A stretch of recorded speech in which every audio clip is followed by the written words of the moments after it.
Candace Parker just detonated what might be the biggest bombshell in WNBA history, and the fallout is spreading fast. In one unfiltered podcast appearance, she exposed years of frustration that players have quietly endured under Commissioner Kathy Engelbert.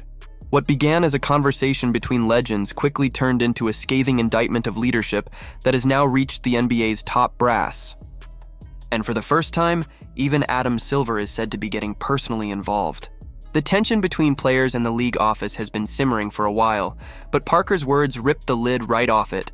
Known for her calm and composure, Candace rarely loses her cool. But during a recent podcast with Age of Boston, she didn't just vent. She told stories that painted a devastating contrast between how NBA Commissioner Adam Silver treats his athletes and how Engelbert ignores hers. When Parker signed her massive broadcasting deal with Amazon Prime, Adam Silver personally texted her within hours to congratulate her. When she gave birth to her third child, he sent her a baby gift. Every Christmas, without fail, Silver takes the time to send her something personal. The man oversees a billion-dollar empire, and yet somehow remembers to celebrate WNBA legends. Engelbert, meanwhile, radio silence. No messages, no calls, no acknowledgement, not even after Parker retired following 16 grueling years of carrying the league on her back. 4 months later, Engelbert finally crossed paths with Parker at the All-Star game in Phoenix. All she could muster was a casual, "Congratulations." That was it. When Parker looked into the camera and calmly said, "I have a better relationship with Adam Silver than I do with my own commissioner," it sent shockwaves through the entire sports world. Age of Boston's stunned reaction said it all. Within hours, current and former WNBA players began flooding social media with their own stories about Engelbert's indifference. Sabrina Ionescu revealed she's had more personal interactions with Adam Silver than with Engelbert in her entire career.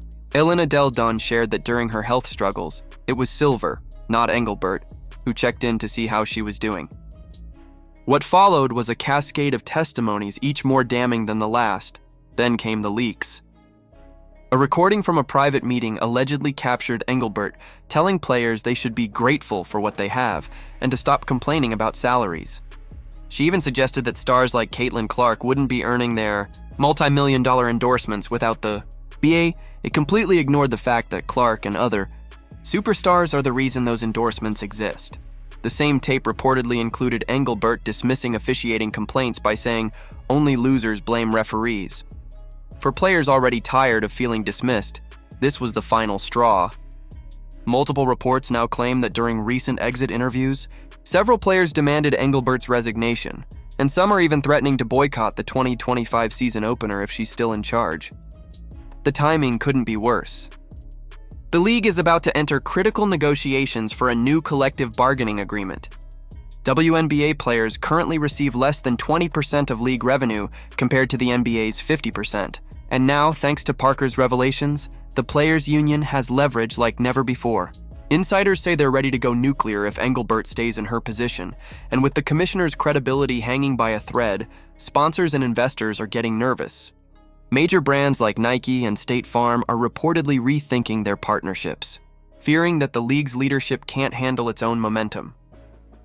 Even Adam Silver has weighed in behind closed doors, acknowledging that the WNBA has relationship issues that need immediate attention. That's corporate language, for our commissioner is failing. When your boss's boss starts publicly addressing dysfunction, your time is running out.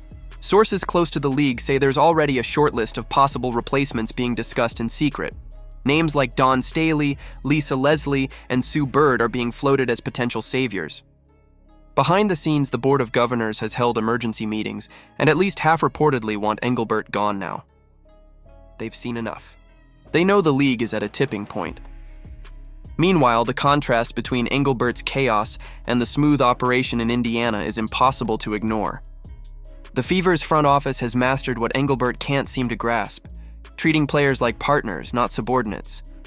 When Sophie Cunningham joined the Fever, the team made her feel valued from day one. They celebrated her, invested in her, and built chemistry from the top down. The message was clear: players are the product. Ignore that truth and you fail the business. Engelbert, on the other hand, continues to act like she's managing a corporate department rather than a cultural movement. And let's not forget the money. Under Engelbert's watch, the league has squandered opportunity after opportunity, none bigger than the Caitlin Clark phenomenon. Clark drew NBA-level audiences, shattered viewership records, and single-handedly elevated the sport's visibility. Yet the commissioner seemed almost resentful of her success, failing to capitalize on the moment with press conferences, marketing campaigns, or global branding strategies. Industry analysts estimate that Engelbert's mismanagement has cost the league hundreds of millions in lost revenue. The WNBA should be thriving in its golden era. Instead, it's stuck, dragged down by poor leadership and vanishing trust. The backlash has now gone beyond players. Legends like Diana Taurasi, Maya Moore, and Cheryl Swoops released a joint statement demanding immediate leadership changes in the league office, a polite way of saying Engelbert must go. Expansion investors are pulling out too. Philadelphia and Toronto ownership groups have reportedly paused their bids until there's a new direction at the top. One billionaire investor even told the board flat out he wouldn't invest a dime until Engelbert is replaced. That's not just bad PR. That's potentially billions of dollars in future revenue evaporating before the league's eyes. Inside the Players Association, the tone has shifted from frustration to action. They've hired a top crisis management firm and are preparing for a public vote of no confidence if Engelbert isn't removed soon. Players have started documenting every instance of neglect and mismanagement, from forgotten milestones to tone-deaf comments. One anonymous player recalled Engelbert attending a team event and not recognizing half the roster. With only 150 players in the entire league, that's not just embarrassing, it's inexcusable. International partners are taking note too. A major European broadcaster recently backed out of its contract renewal, and Asian markets are cooling on deals that once seemed inevitable. The message is clear. Confidence in Engelbert is gone. The irony of all this is that Engelbert built her career on corporate relationship management. She came from Deloitte, a world where connections and communication are everything.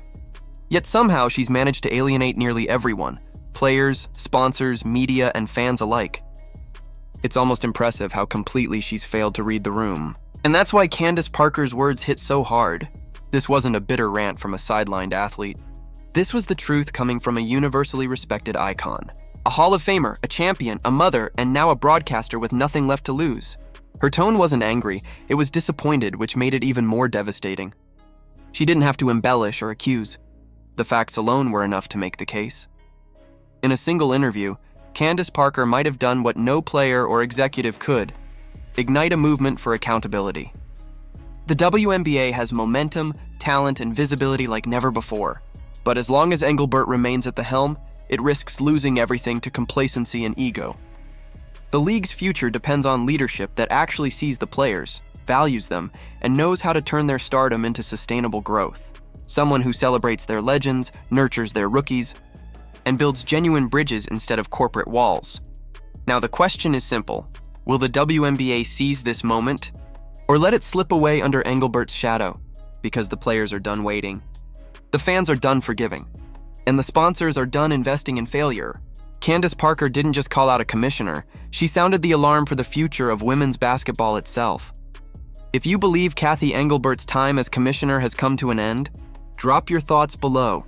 Who do you think has what it takes to rebuild trust and lead the WNBA into its next era?